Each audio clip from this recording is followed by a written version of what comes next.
de o que temos para hoje. Tudo bem, Benhur? Tudo bem, Délcio, Benhur, Nani, Diogo, Mário Pellegrini, professor Paulo, muito obrigada por estar aqui.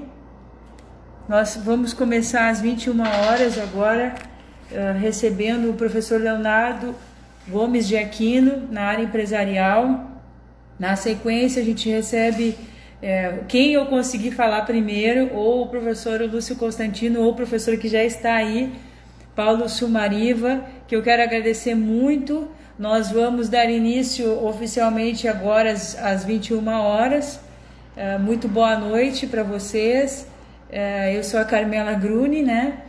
Faço o jornal Estado de Direito já desde 2005 e hoje é um dia bem pesado para mim.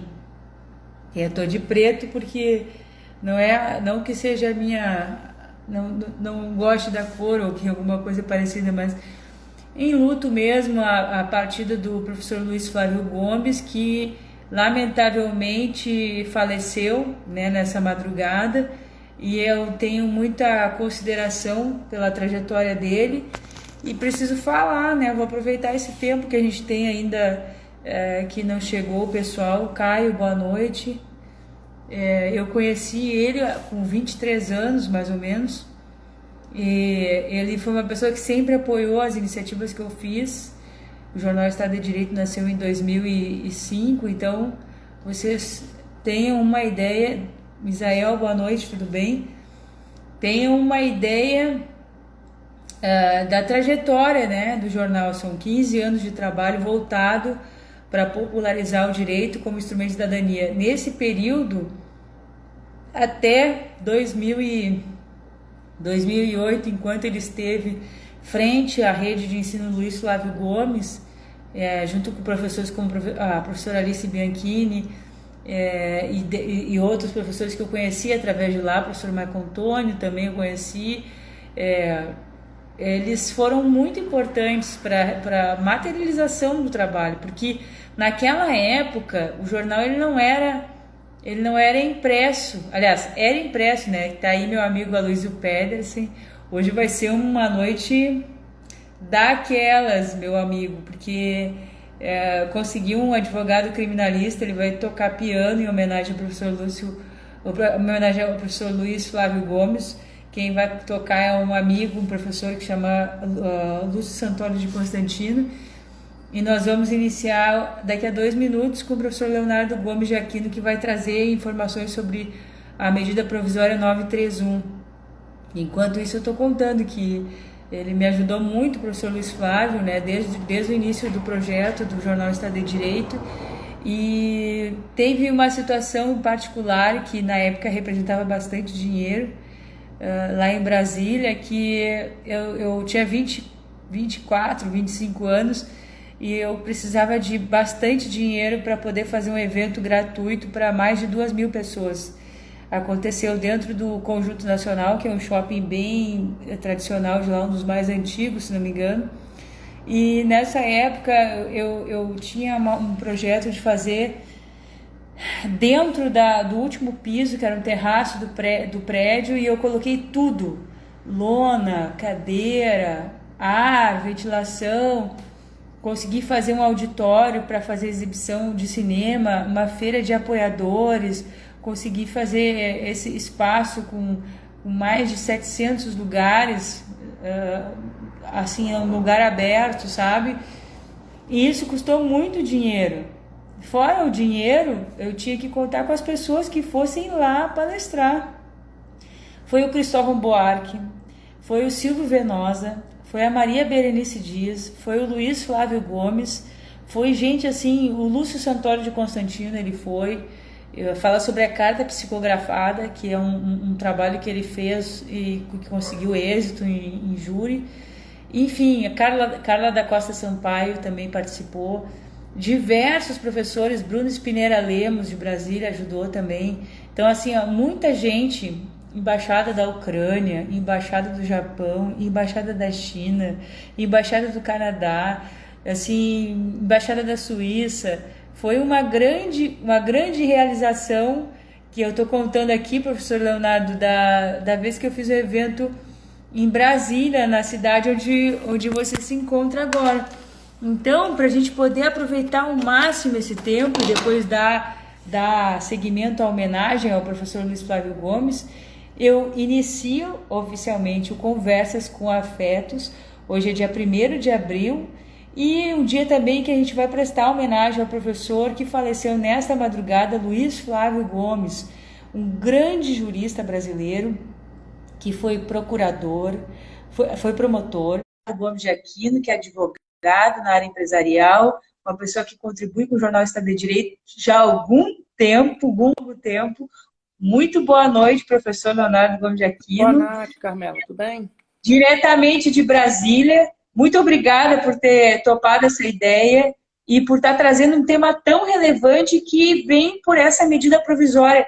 Professor, com a palavra, eu gostaria que o senhor esclarecesse o que é essa medida provisória 931 e como é que isso está impactando nas empresas. Obrigada. Obrigado pela oportunidade, Carmela. Nesse período de quarentena, né? Aqui no Distrito Federal, ela está se estendendo ainda mais. Para você ter uma ideia, hoje saiu o decreto do governador determinando que as aulas só voltem lá para julho. Então, nós vamos ficar em quarentena, nós aqui como professores, vamos ficar um pouco mais tempo fechados. É importante ressaltar que o nosso governo, né, independente de ideologias políticas, ele está trabalhando de forma árdua, né, a gente tem visto isso aqui, para fazer com que a curva de infectados ela seja achatada no mínimo possível para não sobrecarregar o nosso sistema de saúde. E, em contrapartida, ao fazer isso, ele também cria, por um outro lado, uma crise sem precedentes, né, na história do mundo, inclusive, em relação às empresas. Então, todas as empresas em toda parte do mundo estão sendo afetadas pelo Covid. E a gente precisa, né, o nosso governo precisa criar medidas econômicas para achatar essa curva que vai também afetar as empresas no caso de falência, recuperação e de inadimplência das obrigações societárias. Aqui a gente já não está nem falando mais de dívida e etc., né? Então, achatar essa curva de inadimplência dentro das próprias relações jurídicas. E é uma medida atrás da outra, medida provisória atrás da outra. Acabei de sair aqui de uma outra conversa que criou medidas provisórias para a questão do trabalhador, né? Então, é uma atrás da outra para proteger, blindar as partes da relação trabalhista. Mas em relação a essa medida provisória, né, a 931, publicada no dia 30 de março, ela prorrogou, em caráter excepcional, o prazo da sociedade de realizar assembleias gerais ou reuniões dos seus sócios, de forma ordinária. Por quê? Porque nós temos uma obrigação legal das empresas fazerem, nos primeiros 4 meses do ano, suas assembleias de aprovação das contas do ano passado. Se a empresa, por exemplo, for uma limitada e tiver mais de 10 sócios, tem que se fazer uma assembleia, tem que se publicar informações em jornal para convocar essas pessoas. E menos de 10, nós teríamos a necessidade de fazer uma reunião mais simplificada. E aí nós temos essa medida provisória que veio com a finalidade de evitar justamente essas aglomerações, né? E essas aglomerações a gente tem que se preocupar também. Por quê? Porque quando a gente encontra, não é, a situação de pessoas se encontrando, a transmissão é muito grande. É muito bem-vinda essa medida provisória, né? Tomara que ela, no seu futuro breve de vigência, ela se transforme em uma lei para alterar as regras do Código Civil e demais legislações mencionadas, mas teria que ser, em algum momento, no meu ponto de vista, um pouco mais abrangente, né? Por exemplo, ela trata de assembleia de sociedades anônimas, ela trata de assembleia de limitadas, mas ela esqueceu de um outro agente que vai gerar também aglomerados, que é as questões das associações. Então, a nossa legislação, né, essa medida provisória, no seu artigo 6º, ela diz que estão sujeitas às medidas, né, inclusive, sexto não, quinto, se eu não me engano, quinto, né, as sociedades cooperativas que não são empresas, e assim como Sim, é o as quinto. empresas, é o quinto, né? E Isso. assim também a questão envolvendo as empresas, de um modo geral, os órgãos da administração pública. Então, eu acho que nesse ponto ela pecou. Nos demais sentidos, ela foi bem vista, está sendo bem acolhida pelos advogados que assessoram as atividades empresariais, né? Isso está sendo um alento, né? Um gás que vai facilitar a resolução dos problemas, entre aspas, internos.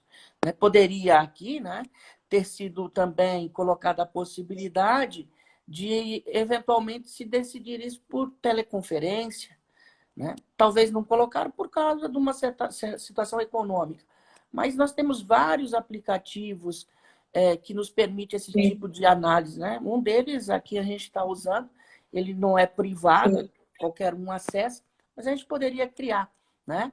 Mas também, ao mesmo tempo, 7 meses, que é o período de descanso da norma, esperamos que ela tenha o Covid, a reclusão que a gente, forçado que a gente esteja, já tenha passado, tá? Então, ela Sim. está sendo muito bem vista, as alterações, elas são de forma positiva, né? Atinge sociedades anônimas com ações na Bolsa, atinge as sociedades anônimas fechadas, né? Inclusive, tem aqui uma alteração da Lei 6.404, no seu artigo 121, né? Está lá no artigo 9º, que diz: nas companhias abertas, o acionista poderá participar e votar à distância em Assembleia Geral no disposto do regulamento da CVM. É um ponto positivo, né? E um ponto positivo é que deixa margem para os envolvidos escolherem um mecanismo. Mas, ao mesmo tempo, ela não permite, por exemplo, que a gente faça isso em outras situações, né? Nas outras situações. Somente, ao meu ver aqui, pela leitura, a gente teria na sociedade anônima e na sociedade limitada. Cidade de capital fechado. E, É. E na professor, limitada dentro também, da, porque permite. A limitada aqui dentro, permite no artigo. acima de 10, né? Acima de 10, o senhor disse, né? Sim. Dentro dessas alterações que vem acontecendo no âmbito empresarial aí em Brasília, como o governo local vem procedendo em relação à relativização ou não do isolamento? Porque aqui no governo do estado do Rio Grande do Sul, a gente tá num grande impasse, né? O governador, ele tenta, de alguma maneira, flexibilizar a situação, mas a determinação que a gente está vendo, até pelo governo federal, por órgãos federais, é desse isolamento que se diria não vertical, né? É o horizontal.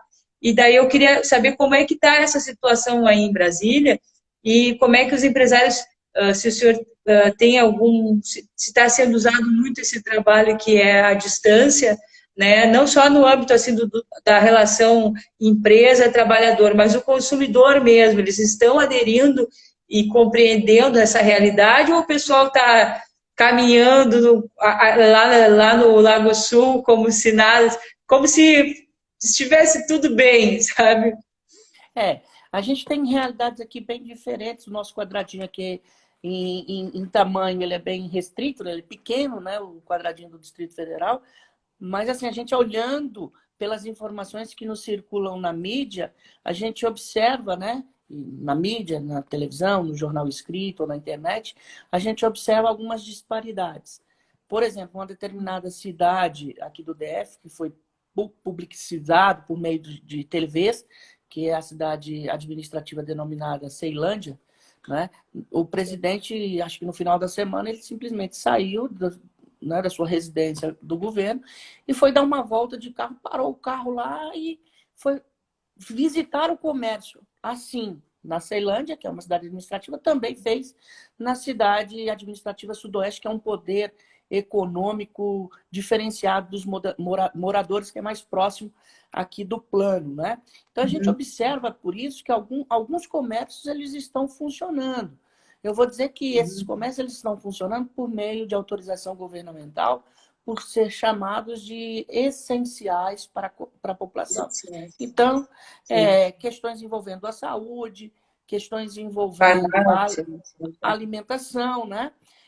Inclusive, aqui nós temos uma autorização do governo para os mecânicos trabalharem, porque, veja, nós temos a circulação muito de motoboys.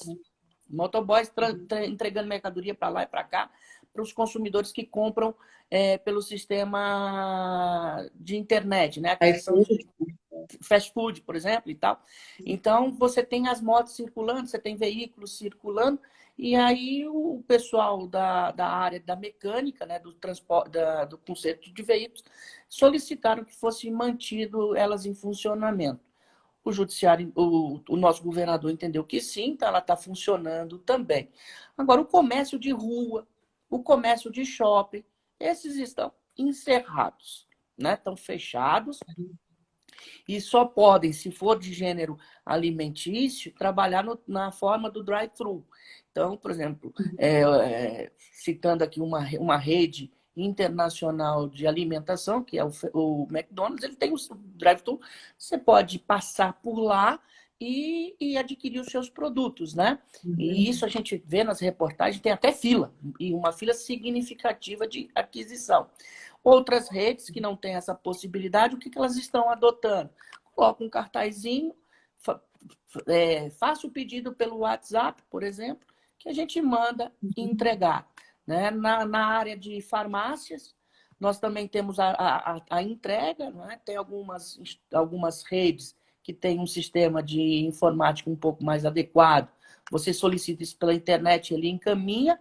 Outros pedem pelo WhatsApp, mas uma coisa que eu tenho observado, olhando e lendo, né, as informações na mídia de locais sérios, a gente observa que eles têm um cuidado muito grande com isso. Por exemplo, o medicamento que tem a receita preta, né, aquela tarja preta, só pode ser vendido tarja preta só por medidas, só com receita médica. Então, como é que funciona? Você pede, a empresa, a farmácia encaminha um motoboy até a sua residência, você entrega a receita, não é?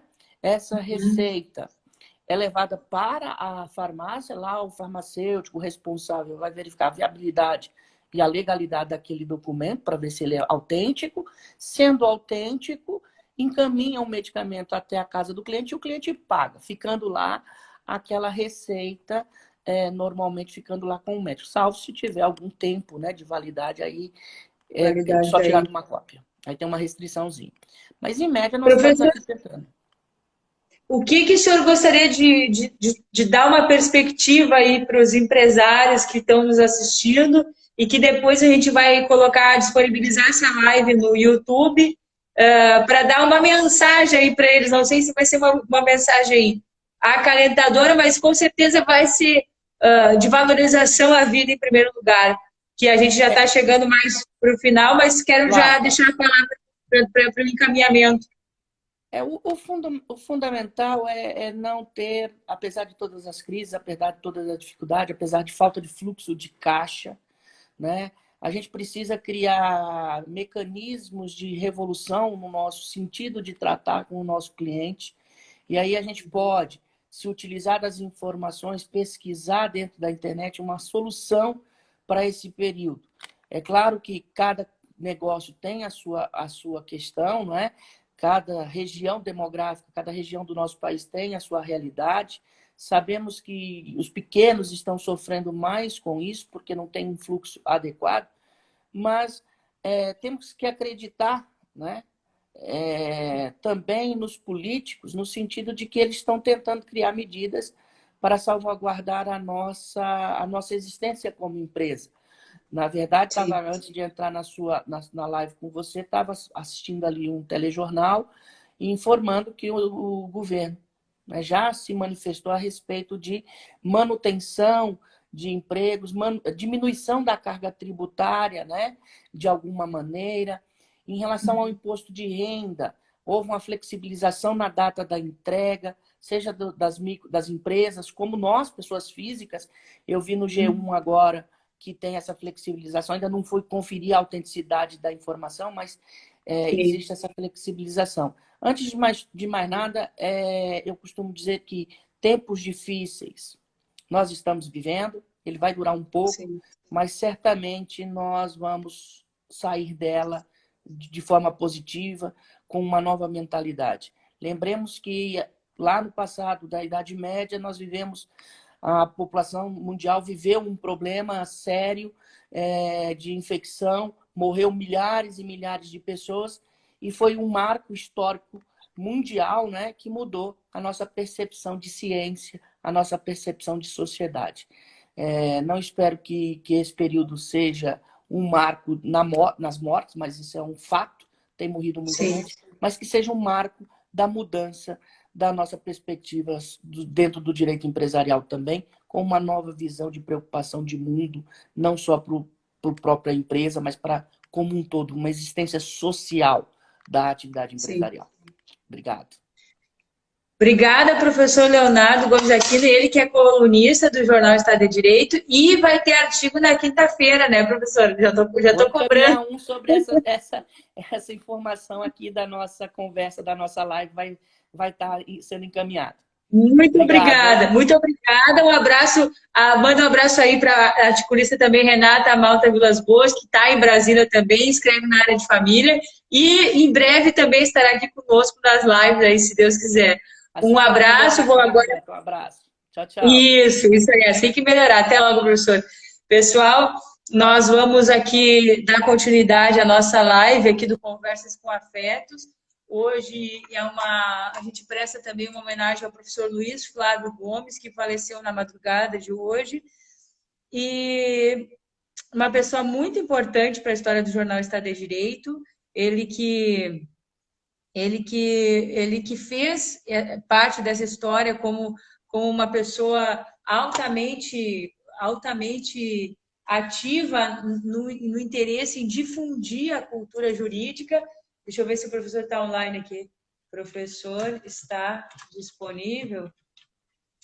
Ele que fez parte do jornal Estado de Direito de algumas edições já. Eu que agradeço ao professor Leonardo. E eu me sinto na obrigação de contar um pouco para vocês enquanto eu não consigo falar com eles, mas eles já estão aqui, tá? Já vi que eles já estão digitando aqui. Porque a gente não faz nada sozinho, né? Para vocês terem uma ideia, em 2005 eu comecei o projeto do Jornal Estado de Direito, uma forma assim, com apoio de poucas empresas. Eu era estagiária de um grande escritório de advocacia, o Tosini Freire Teixeira e Silva, eu fazia direito naquela época, e resolvi sair do estágio para montar um jornal, né, um jornal jurídico. E eu tive apoio, inclusive, desse escritório, como tive apoio e logo em seguida do IDRS, que era da rede de ensino Luiz Flávio Gomes, né, Instituto de Direito do Rio Grande do Sul, que era afiliado ao Luiz Flávio Gomes, e na sequência foram várias ações que foram sendo feitas. Eu digo que sempre que o jornal é como se fosse a raiz de uma árvore, os braços, a raiz teórica de um projeto, onde as raízes é a parte da teoria, os braços são as práticas, porque de nada adianta a gente ter um direito em que a gente não consegue dar efetividade para ele. Então, eu sempre procurei demonstrar nas minhas atitudes enquanto cidadã e também enquanto empresária, porque o jornal é uma empresa, enquanto ativista de direitos humanos, de que é fundamental a gente demonstrar como concretizar direitos, como fazer isso. E não é uma coisa fácil, dá muito trabalho. Então, o jornal começou com 8.000 exemplares, subiu para 10, 15, 20, 30, chegou a 50.000 exemplares. Só que com isso, com a sofisticação da forma de comunicação pela tecnologia, o jornal ele foi migrando para o virtual. Para vocês terem uma ideia de custo naquela época, para se imprimir um jornal, chegou a ter um orçamento de R$30.000 no valor de impressão. Então é muito caro, muito, muito dinheiro mesmo, só para imprimir. E depois eu tinha que distribuir mais de 1 tonelada de papel em todo o Brasil. E nós tínhamos um convênio com a Livraria Saraiva, que distribuía na rede de lojas da Saraiva, mas mesmo assim era muito trabalhoso. E eu tinha muito problema na coluna também, porque eu pegava muito peso. Eu acabei me tornando jornalista por causa do Jornal Estado de Direito, então eu acabei fazendo curso de diagramação, fiz curso de radialismo, eu aprendi a fazer tudo de notícias, e está chegando aí o professor Lúcio Santoro de Constantino, que eu quero agradecer já, de imediato, foi professor do meu pai, mas ele também não deixa de ser meu professor, porque é um professor de estima, de carinho, e um amigo, uma pessoa que eu posso contar, um parceiro, e uma pessoa que sempre tratou muito bem, né, os estudantes e muito preocupado na forma de ensinar, de transmitir conhecimento. Quando eu fiz hoje à tarde a proposta para ele me ajudar nessa homenagem, sei que não é uma tarefa fácil. O professor Luiz Flávio Gomes tem mais de 60 obras publicadas. Ele já foi advogado, promotor, juiz e, por último, deputado federal. E, como vocês sabem, ele é uma pessoa que marcou a história de muitas pessoas. E a história do jornalista de direito, como eu comentei. Acabei, professor, de apertar o botãozinho assim, ó, aguardando o professor aqui, ó, aguardando o professor aceitar. E o professor Paulo Sariva também já está no ar, que vai entrar na sequência do professor do Lúcio Santoro Constantino. Boa noite, professor. Felizmente, uma noite difícil, né? Carmela, boa noite. Eu Boa recebi a noite. informação do passamento do Luiz Flávio. O Luiz Flávio é uma pessoa que eu queria muito bem. Nós tivemos várias oportunidades de palestras, de encontros, e eu te confesso que fiquei bem triste. Quando tu havias me pedido para fazer uma manifestação, eu estava até com um compromisso, e depois que tu me comentou do passamento, eu fiquei bem impressionado e desmarquei a teleconferência que eu teria. Mas te digo assim, a perda é uma perda muito grande, principalmente quando hoje nós não temos pessoas públicas, como é o caso do Luiz Flávio, pessoas públicas com conteúdo, com discursos que tenham informações interessantes. O que nós temos hoje são pessoas muito fracas. E o Luiz Flávio é um exemplo de discurso com conteúdo, com uma bagagem cultural, com informações precisas. E por isso é um momento muito triste. Eu tinha com o Luiz Flávio uma oportunidade muito bacana. Nós tínhamos organizado uma vez fazer um show. Não sei que show era esse, mas ele ia tocar bateria e eu ia tocar piano. Ele tocava. Nós tínhamos combinado uma vez, fazendo a jornada de Gramado, uma festa onde ele traria a bateria. Na verdade, eu até sugeri a ele levar uma bateria que eu tinha em casa para a gente fazer uma brincadeira com o piano. Naquele momento, até alguns estudantes que participavam da jornada se entusiasmaram e alguns até se propuseram cantar junto. Não sei o que ia acontecer, não sei o que ia dar nesse assunto, mas nós prometemos tocar junto. Então, eu vou tomar uma liberdade hoje de fazer uma pequena música em homenagem para ele, se tu permitires. Claro, vai ser um prazer e eu tenho certeza que ele, de onde ele estiver, ele vai estar muito feliz nos vendo. Vamos lá, vamos fazer uma brincadeira aqui em homenagem a ele.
Homenagem ao meu amigo Luiz Flávio Gomes. Continua assim, Carmela, fazendo essas participações, essas homenagens, sempre bem querida, bem bacana. Me lembro também de Brasília, que nós fizemos uma palestra uma vez lá, que tu me comentaste depois que o Luiz Flávio teve uma participação muito forte, muito importante. E tu tá de parabéns, tu sempre tá de parabéns, e eu fico muito contente quando tu reativa essas perspectivas que a gente tem, principalmente com a morte de um querido amigo.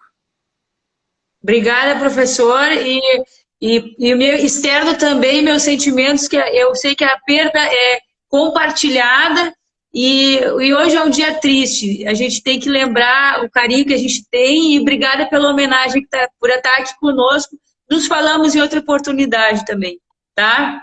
Beijo aí à família. Tchau, gente. Fica com Deus. Bom, pessoal, esse aí foi o professor Lúcio Santoro de Constantino, um grande amigo, mestre. Eu quero agradecer a presença do Rafael, da Dani, da Camila, do Che Casanova, que é músico, do Manassés, que está lá em Santarém, Felipe, Emanuele, Graciela, Alana, Big Odone, João Flávio, Cibele, Castro Júnior, Deia, Henrique, Aloísio, Daniel, Luma, Adriano, Bruno, Andrei, Carol, Magali, Bira, Aninha, Roberta, Elisandro, eu não falei o nome de todo mundo, Pedro Barcelos, e vou chamar agora o nosso segundo convidado, aliás, terceiro convidado, segundo que está prestando homenagem hoje, que é o professor Paulo Sumariva. Pronunciei corretamente, eu tava com receio de pronunciar o nome equivocadamente, aqui, Paulo Sumariva, aqui está ele, já estou passando o convite, e hoje, então, a gente conversou um pouquinho. Quero agradecer a desembargadora Carmen Gonzalez, que é presidente do Tribunal Regional do Trabalho da 4ª Região, que está assistindo. Nós estamos fazendo agora uma homenagem ao professor Luiz Flávio Gomes, que faleceu na madrugada. Foi uma pessoa muito importante para a história do Jornal Estado de Direito. Passou por aqui já o professor Leonardo Gomes de Aquino, que é um advogado na área empresarial. Obrigada por estar aqui. Vou chamá-lo, então, aqui, professor Paulo Sumariva, para iniciarmos a sua participação. E agora, com a nobre também participação da Carmen Gonzalez, que é presidente do Tribunal Regional do Trabalho da 4ª Região. Muito boa noite. É delegado também de polícia, que eu já pesquisei um pouquinho. Professor, conta para nós essa história. Como é que tu conheceu o professor Luiz Flávio? Como é que foi a relação? E o que tu tem de mensagem para a gente compartilhar com quem está nos ouvindo aqui e vendo? Boa noite. Olá, Carmela. Boa noite. É uma honra participar, agradecer aí o convite seu de poder estar aqui hoje, falar para o seu público. Eu acho que isso é um momento realmente muito triste, mas é algo que a vida, né, acabou trazendo de maneira muito rápida, muito antecipada ao nosso LFG, que foi, sem dúvida, um grande amigo. O Luiz Flávio Gomes, ele é da família dele, né? Ele é daquela região nossa, do interior do estado de São Paulo. Então, eu conheço já há muito tempo, não só ele, como toda a família dele. E ali, nos idos de 2000, né, 2004, 2005, nós tivemos a honra de iniciar os trabalhos na rede LFG. Né? Quando, então, criou-se a rede LFG, e ele me deu a oportunidade de poder licionar por videoconferência, né, a oportunidade de poder licionar para todo o Brasil. É algo que realmente ficou na história naquela época, né, pela desenvoltura, ninguém acreditava nesse modelo de ensino, e ele sempre falava para a gente, né? Vamos democratizar o ensino, vamos democratizar o ensino, é a hora, né, de democratizar o ensino, vamos levar o ensino àquela pessoa que está lá longe, lá no norte do país, lá no Nordeste, que não tem condições de vir a São Paulo para assistir aula, vamos levar a aula até ele. E ele conseguiu fazer isso. Né? A gente se lembra que no auge ali da rede LFG, 2008, 2009, nós tínhamos ali assistindo simultaneamente 2.000 alunos, era uma coisa, né, era uma grande loucura, e ele tinha toda essa vida, né, essa vivência, ele conseguia fazer isso com a gente. Confesso que não era fácil lecionar Direito Penal e Criminologia no curso do mestre em Direito Penal e no mestre da Criminologia, que era o Luiz Flávio, né, mas eu, assim, eu fiquei muito... para mim foi uma experiência incrível, e de lá para cá nós nunca mais paramos de lecionar aí para todo o Brasil, hoje em outros cursos, mas todos, né, com certeza, todos os cursos passaram pela mão do LFG. Exatamente. E é uma história que acho que as pessoas não têm ideia de que surgiu através de uma pessoa que levou para o âmbito do direito, né? Depois até ele fez outras formações, mas que especificamente veio dessa bagagem de levar o conhecimento até a um nível econômico mais acessível, né? Para que estudantes que tivessem em outras regiões mais afastadas das grandes capitais pudessem ter acesso a bons professores, né? E sempre esse foco de oportunizar o acreditar na carreira pública também, como um homem que já passou por tantas experiências de vida como ele, né? Seja como promotor, seja como juiz, e sempre tendo êxito, né? E deixando um rastro brilhante, né? De história. Queria que tu comentasse se tu gostaria de trazer alguma obra dele que ele puxava assim, ó, essa aqui não dá para deixar de ter nos cursos de especialização na área criminal, na área penal. Qual era os livros que ele era mais de orelha, assim, das especializações que tu te recordas? Olha, Carmela, eu vou falar uma coisa para você, né, assim, com toda a emoção que a gente sente nesse momento, porque falar do professor Luiz Flávio Gomes, nesse momento principalmente, acaba, né, emocionando bastante. Mas o professor Luiz Flávio, ele foi, na minha opinião, o pioneiro em trazer a criminologia para o Brasil. Né, com a tradução da obra do Molina, na obra que ele fez do Molina, a tradução, e a partir daquele momento ele passou a trazer uma linguagem da criminologia que não existia no Brasil. Né? Eu hoje sou autor de obras de criminologia, eu tenho obras aí indo para a sua 7ª edição, mas não tenha dúvida que toda a base de estudo de criminologia que existe no Brasil hoje foi graças a ele. Tá? A obra em que ele fez com o Molina, a tradução da obra, trazer essa obra ao Brasil, colocar o toque dele, né? Então, acho que isso foi uma característica que eu não esqueço. Né? Eu, sim, depois, a própria professora Alice, eu me lembro que há uns anos atrás, a professora Alice, ela montou uma pós de criminologia, né?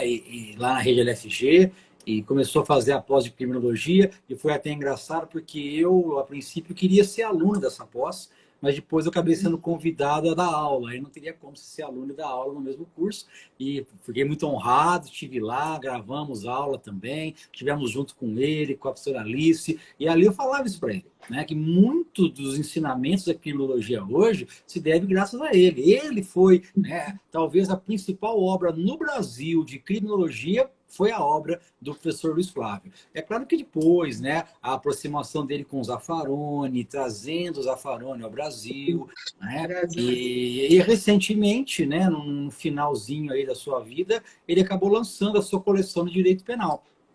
Que o senhor Luiz Flávio sempre foi, né, um excelente, talvez o melhor professor de direito penal que eu conheci.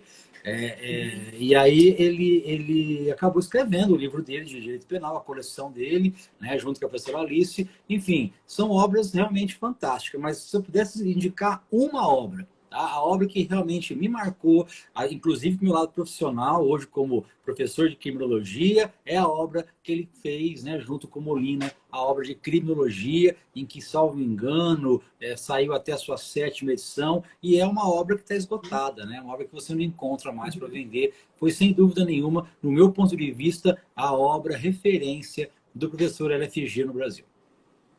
Professor, eu quero agradecer muito e queria aqui deixar o espaço, né, já o convite de imediato.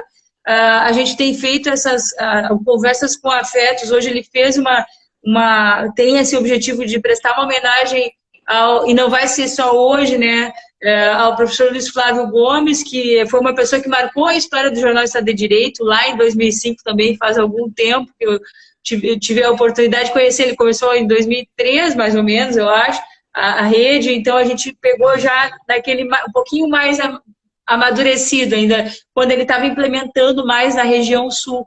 Mas muitas coisas nós fizemos juntos, né? Inclusive o professor que antecedeu, o professor Lúcio Santoro de Constantino, ele esteve também em Brasília, e o professor Luiz Flávio teve uma vez que eu estava com uns 23, 24 anos, e o evento custava, acho que uns 20, 30 mil reais.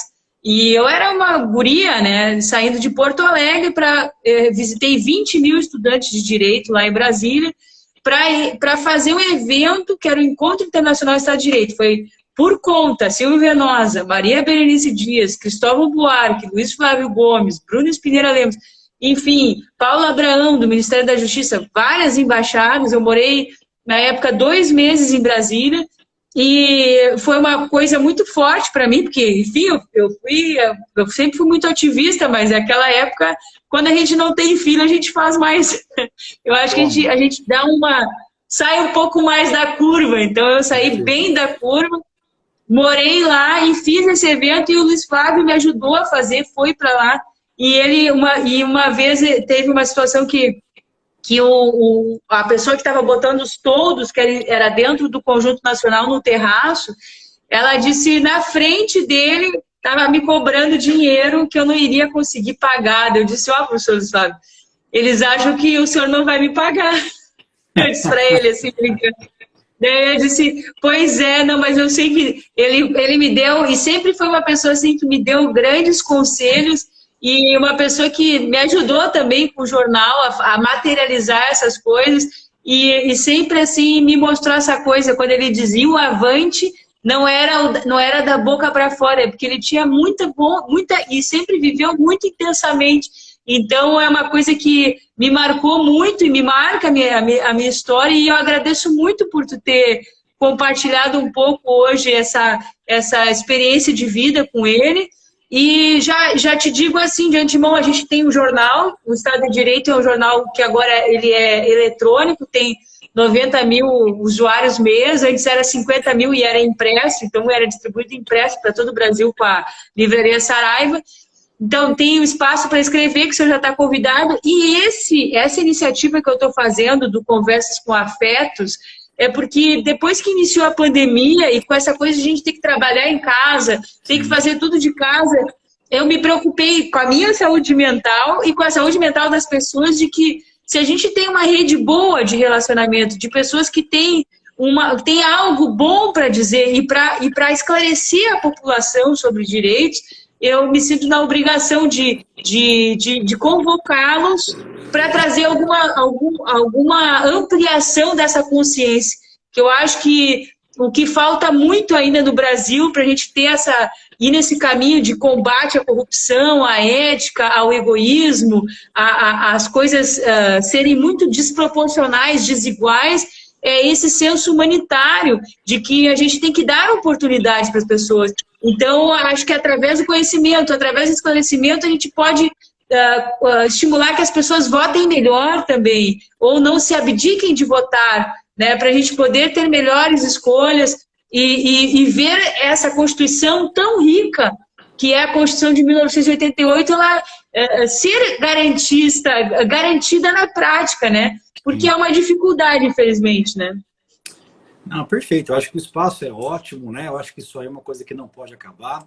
E assim, a gente conversava muito, né, com o professor Luiz Flávio, até aí o finalzinho da vida dele, e ele morreu preocupado, querendo construir um Brasil ético, né? Essa foi toda a linha dele de campanha política, aonde ele se elegeu deputado federal, ele abriu mão do seu salário, né? Ele trabalhava realmente em busca de um Brasil ético, né? Eu acho que esse movimento não pode acabar, né? Depende de cada um continuar fazendo, né, a sua vontade, cada um continuar construindo um Brasil ético, para que a gente possa deixar para os nossos filhos, né, para que a gente possa deixar para os nossos netos realmente um país cada vez melhor, um país aí cada vez mais ético, cada vez com mais vontade de viver, né? Eu acho que essa é a ideia, essa é a intenção. Parabéns, viu, Carmela? Parabéns pela Obrigada, e o senhor conte comigo. Vamos.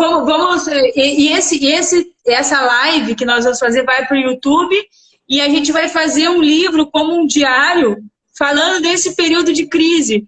Porque a gente não sabe daqui a quantos anos haverá uma nova crise, mas como nós, nesse Saímos dessa, momento, né? resolvemos. Verdade. Como Ótimo. nós nos saímos. Então, eu vou mandar depois por um e-mail com as informações e agradecendo a todo mundo que assistiu. Professor, vou encerrar, então, a nossa live aqui, a sua participação. Muito obrigada. E em breve nós teremos uma oportunidade, espero que seja não no momento de tristeza, como foi hoje, mas um momento que a gente veja aquele desejo que o Luiz Flávio Gomes sempre colocava na fala dele. Obrigado, viu, Carmela? Obrigado. Obrigada. Tá? Beijão para você. Obrigada. Até logo, professor. Pessoal, esse foi, então, o professor e delegado de polícia em São Paulo, Paulo Sumariva. Nós tivemos a participação aqui do professor Leonardo Gomes de Aquino, de Brasília. Tivemos a participação do professor Lúcio Santoro de Constantino, aqui de Porto Alegre, que é da onde eu estou nesse momento. E tivemos a participação, então, agora de São Paulo, que concluiu com o Paulo Sumariva. É uma satisfação para mim poder prestar essa homenagem ao professor Luiz Flávio Gomes. A gente vai procurar trazer outras pessoas também, contando um pouco dessa trajetória dele. Como eu falei para vocês, ele é uma pessoa muito importante, significativa para o jornal Estado de Direito, qual sou editora. Vocês podem acessar em www.estadodedireito.com.br. Foi um jornal impresso, chegou a 50 mil exemplares, e hoje está com uma média de 90 mil acessos mês pela internet. Então, eu agradeço a audiência de vocês. Amanhã nós teremos uma outra live. Amanhã nós estaremos no dia 2 de abril. Teremos a participação de um professor na Itália, o Giorgio, e o professor André Diego. Também estará conosco, que é um constitucionalista, abordando essa questão da atual conjuntura brasileira, né, e fazendo um parâmetro com a Itália. Então, eu agradeço. Tem uma pessoa querendo entrar na live, só que a programação está encerrando nesse momento. Muito obrigada pela atenção de vocês. Espero que tenham gostado da homenagem feita por todos nós, né? O Lúcio, que cantou aí, o Todd, seja bem-vindo, Todd. Estou encerrando a live. Hoje eu fiz uma homenagem ao professor Luiz Flávio Gomes. Nós falamos também sobre medida provisória voltada às empresas. E a gente volta amanhã, 21 horas, com convidados, um convidado da Itália, um convidado aqui do Brasil. Espero que vocês participem, 21 horas. Beijo, boa noite para vocês. Um abraço.